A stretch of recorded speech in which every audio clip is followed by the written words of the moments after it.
ආයුබෝවන් හැමෝටම අද අපි කතා කරන්න යන්නේ ලංකාවේ සෝෂල් මීඩියා ඇතුලේ Taman විතරයි මීටර් එක කියලා හිතාගෙන ඉන්න ඒත් ඇත්තටම අනුන්ගේ පෑන්ටි වල නූල කපන්න බලාගෙන ඉන්න එක්තරා මානසික රෝගියෙක් ගැන.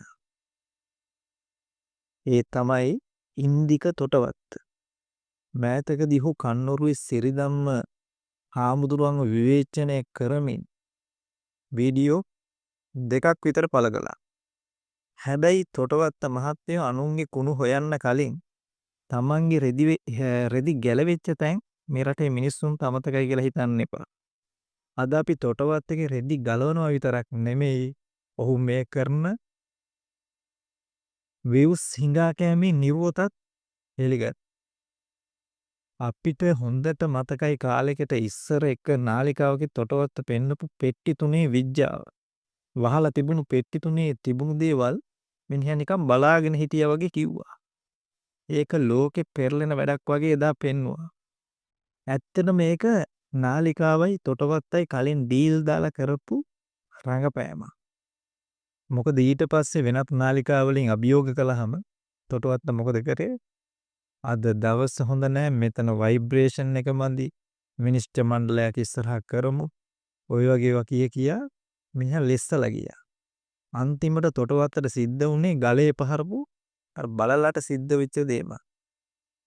Tamanට බැරි වැඩක් කෙරුවා වගේ පෙන්නලා පම්පෝරි ගහන මිනිහෙක්ගේ මානසික මට්ටම අර මොන්ඩිසෝරි මානසික මට්ටම හිතා ගන්න පුළුවන්. අදටත් තොටවත්තයා ඉන්නේ අන්න ඒ මානසික මට්ටමේම තමයි. දැන් අපි බලමු කත්නොරුවේ සිරිදම්ම හාමුදුරුවෝ දේශනා කරන අචින්ති තම්පි භවති චින්ති තම්පි විනස්සති කියන තොටවත්ත ටිපර් වෙලා ඉන්න ගාථාව ගැන. මේ ගාථාව බුදු දහමට අනුව අතිශයින්ම නිවැරදි. සම්මුතිය නැත්තම් පනවාගත් ලෝකයේ කතාව නෙමෙයි මේ ගාථාවෙන් පහදන්න. සරලව කිව්වොත් කෙනෙක් බුදු වෙන්න පෙරම් පුරන්නේ බුදු බව ලැබීමේ අරමුණින් බව ඇත්ත. ඒත් ඔහු ලබන බුදු බව කියන අවබෝධය ඔහු කලින් හිතපු දේ නෙමෙයි. යම් කෙනෙකුට පතන බුදු බව හරියටම දන්නවනම් ඔහු එහෙ මොහොතේම පතන වෙලාවෙම ඒ අවබෝධය ලබලා ඉවරයි. ඉතින් තොටවත්ත ඔයාගේ මසස විතරක් නෙමෙයි මනසත් අන්ධ වෙලා තියෙන. පොත් කියවලා ටේප් රෙකෝඩර් එකක් වගේ ඒ දත්ත වමාරණයක නෙමෙයි තොටවත්ත දර්ශනය කියන්නේ. බුද්ධිය කියන්නේ. ඇයි තොටවත්තට හැමදාම මේ ජනප්‍රිය චරිත වලට පහර දෙන්නේ? ඒක මෙයාගේ ව්‍යාපාරික උපායය. තමන් පෙනී සිටින channel එකට views වැඩි කරලා දෙන්න නම් කවුරු හරි ලොකු පොරකට ගහන්න ඕනේ. ඒ කියන්නේ ජනප්‍රියම චරිතයකට ගහන්න ඕනේ. ඒ views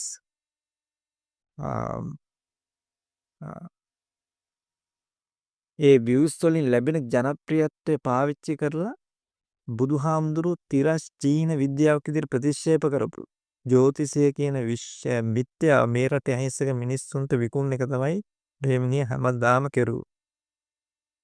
මහ ලොකු බුද්ධිමතෙක් වගේ ලෝකෙට පෙන්නලා අර තිරස් චීන විද්‍යාව කියපු ජ්‍යොතිෂය විකුණන එක තමයි මේ මිනිස්සයා කෙරුවේ. කාලයකට මිනිහා ගහනවා ඉස්ලාම් ආගම. තව වෙලාවකට ජේසුස් වහන්සේ බෞද්ධ කරන්න හදන. ඊට පස්සේ තේරවාදයට කරන්න පුළුවන් දේවල් කරනවා. මේ ඔක්කොම කරන්නේ තමන්ගේ බිස්නස් එකට මිනිහ. තොටවත්ත මහත්තයෝ කන්න හිතුනහම කබර ගොයක් කලගොයා කරනවා වගේ වැඩ කරන තමුන් වගේ අයට මේ රටේ බුද්ධිමත් මිනිස්සුන්ව තව දුරටත් රවට්ටන්න බෑ. තමුන් හිතන විදිහට තමුන් කියන විදිහට මහායාන නම් හරි ජ්‍යොතිෂය නම් හරි තමුන්ට පුළුවන් චීනෙට හරි ජපාන්ට හරි ගිහිල්ලා මහාන වෙලා පිළිවෙත් පුරාගෙන ඒ තමන් ප්‍රාර්ථනා කරන ජීවිතය ගත කරන්න. රටක් සුමගට ගන්න උත්සාහ කරන කත්නොරුවේ හාමුදුරුවන්ව තමුන්ගේ පහත් වැඩවලට පාවිච්චි කරන්න එපා අදටවත්. අනුන්ගේ වැරදි හදන්න කලින් තමන්ගේ වැරදි හදාගන්න. තමුන්ට අනුන්ව විවේචනය කරන්න කිසිම සුදුසුකමක් නැහැ. මොකද තොටවත්ත තමුන්ගේ මුළු ජීවිතේම ගොඩනැගිලා තියෙන්නේ රැවටිල්ලයි මිත්‍යාවයි පදනම් කරගෙන. නිකරුණේ මිනිස්සුන්ට පව් පුරවන්නේ නැතුව හිටියොත් අන්න ඒක ලොකුම උදව්වක් කියලා තමයි තොටවත්තට කියන්න තියෙන්නේ. තොටවත්. ඉතින් ඔයාලා මොකද මේ ගැන හිතන්නේ? තොටවත්තගේ මේ ද්විත්ව රංගනය ගැන ඔයාලගේ අදහස් කමෙන්ට් කරන්න. වීඩියෝ එක ෂෙයා කරන්න. තවත් මෙවැනි ඇත්තක් ඔබ වෙත ගෙනෙන්න උත්තර channel එක subscribe කරලා තියාගන්න. ඔබට ජය වේවා.